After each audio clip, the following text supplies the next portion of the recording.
시청자 여러분 안녕하십니까? VOA 뉴스투데이 시작합니다. 조 바이든 대통령과 시진핑 중국 국가주석의 정상회담 이후에도 중국은 여전히 북한 문제와 관련해 바람직한 역할을 하지 않고 있다고 백악관 고위관리가 지적했습니다.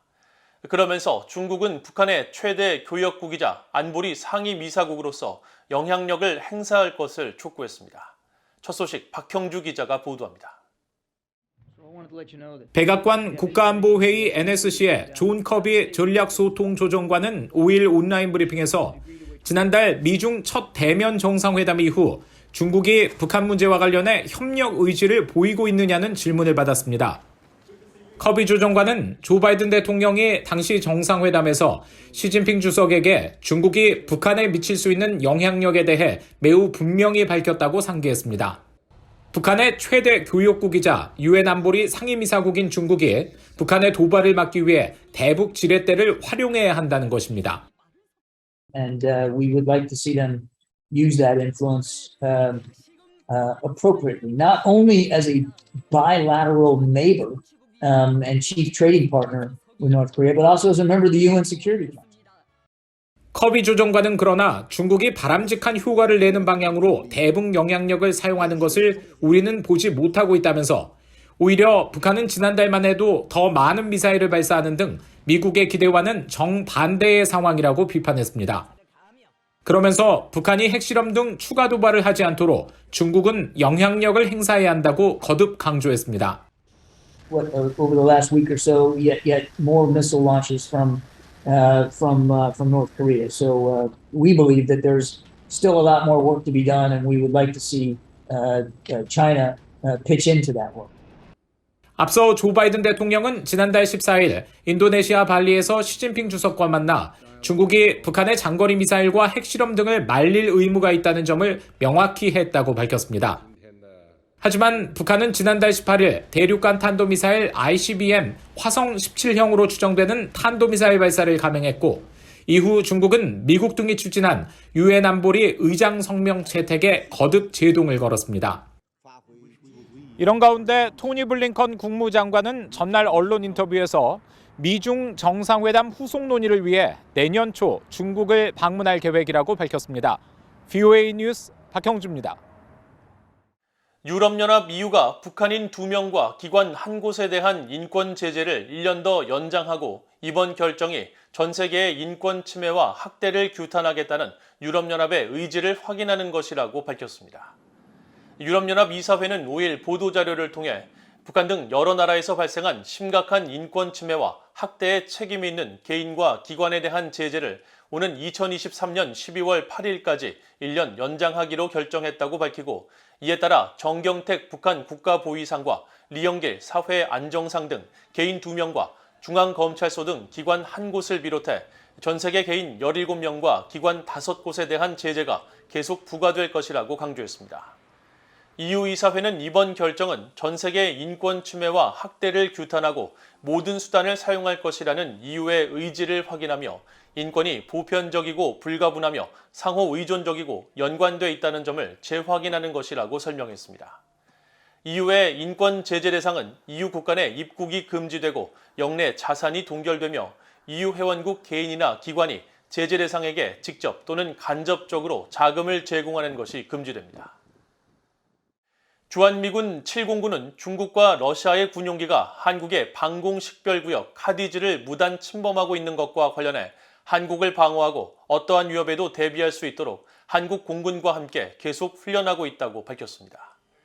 주한미군 7공군은 5일 중국과 러시아 군용기의 카디즈 무단 진입이 최근 F-16 전투기 실사격 훈련 공개와 관련이 있느냐는 VOA의 서면 질의에 이같이 답하고 지난주 실사격 훈련은 몇 달 동안 계획된 정기적인 대비태세 준비의 일환이었다고 설명했습니다. 이어 이런 훈련은 모든 병력들에게 실탄 취급과 검사, 장전과 무장, 비행과 사격의 기회를 준다면서 이것은 훈련에 필수적이라고 강조했습니다. 북한 동창리 서해 위성 발사장 곳곳에서 대규모 공사가 벌어지고 있는 가운데 이번에는 로켓 발사대에서 새로운 움직임이 포착됐습니다.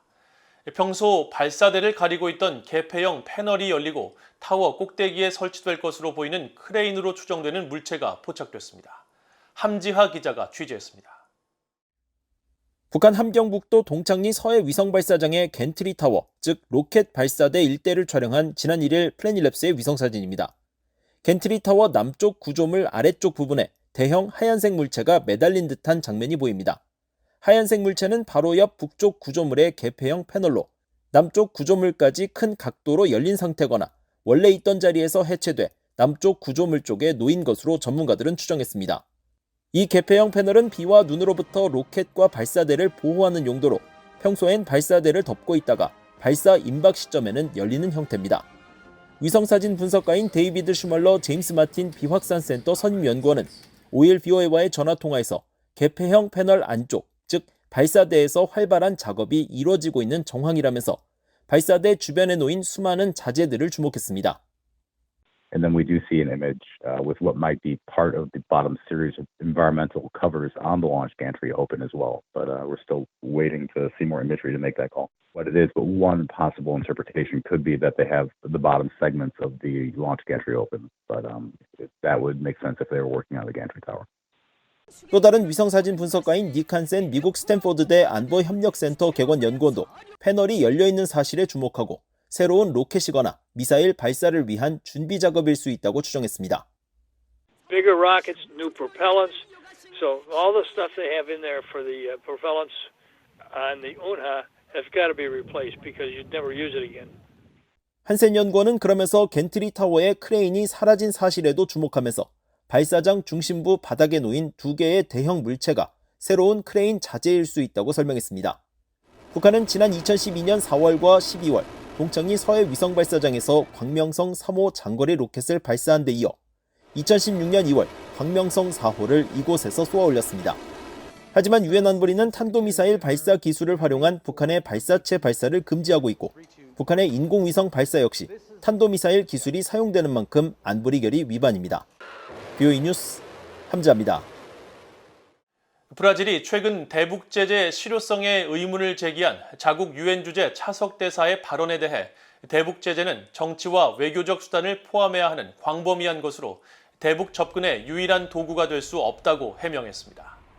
브라질 외교부는 5일 최근 북한의 대륙간 탄도미사일 발사와 관련해 소집된 유엔 안보리 회의에서 수많은 대북 제재가 과연 효과가 있었는지 의문이라고 밝힌 주앙 헤네시오 데 알메이다 피로 유엔 주재 브라질 차석 대사의 발언과 관련한 BOA의 질문에 유엔 안보리는 지금껏 북한에 9번의 제재를 가했지만 제재들이 사용할 수 있는 유일한 도구가 될 수 없다는 점이 분명해 보인다며 이같이 전했습니다. 그러면서 안보리는 주요 외교기구로 협상과 중재를 촉진할 포괄적인 도구를 갖고 있는데 아직 이를 완전히 검토하지 않고 있고 이 부분에서 더 많은 역할을 할 수 있으며 해야 한다고 이 대변인은 강조했습니다. 브라질 외교부 대변인은 또 북한의 불법적인 핵과 미사일 개발에 어떤 우려를 갖고 있느냐는 질문에는 모든 핵 보유국의 국제 의무 준수를 촉구하고 일본에 거주하는 브라질인 20만 명에 대한 어떤 위험도 심각하게 받아들인다고 답했습니다.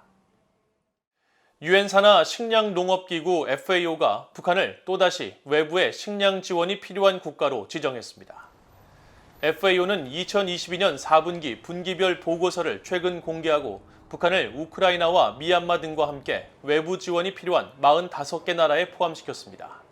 그러면서 북한의 인구 대다수는 낮은 수준의 식량 섭취로 고통을 받고 있다고 지적하고 올해 평균 이하의 농업 생산량으로 인해 악화한 경제적 제약을 고려할 때 북한의 식량 안보 상황은 계속 취약할 것으로 보인다고 설명했습니다. FAO는 이번 보고서에서 북한이 필수적으로 수입해야 할 곡물의 양을 명시하지 않았는데 앞서 FAO는 BOA에 검증 가능한 국경 봉쇄 등에 따른 정보 부족으로 북한 지역 현장의 식량 안보 상황을 정확히 판단하는 것이 어렵다고 설명했습니다. 전 세계가 지난 3일 국제 장애인의 날을 맞아 장애인들의 권리 보호를 촉구한 가운데 유엔의 북한 장애 아동 지원은 큰 차질을 빚고 있는 것으로 나타났습니다. 유엔 장애인 권리 촉진 파트너십에 따르면 이 기구는 지난 2018년 9월 약 20만 달러의 예산을 통해 4년 계획으로 북한 장애 아동들의 권리 증진 강화를 위한 프로젝트를 시작했지만 2019년 12월 말까지 75,789달러만 지출한 채 중단된 뒤 지난 9월 말에 종료됐습니다. 이 기구는 앞서 지난 9월 말까지 4년 동안 국제아동기금 유니세프 주도로 건강관리체계 강화를 통해 북한 내 장애아동 건강과 재활 돌봄 서비스 개선, 장애아동 조기 파악 등이 주요 목표라고 밝혔습니다. 이 기구는 프로젝트 중단 이유를 설명하지 않았지만 북한 당국이 2020년 신종 코로나 바이러스 대응을 이유로 국경을 봉쇄한 뒤 인도주의 지원단체들의 지원과 입국을 대부분 막고 있는 상황이 영향을 미친 것으로 보입니다. 이상으로 VOA 뉴스투데이를 모두 마칩니다. 시청해주신 여러분 고맙습니다.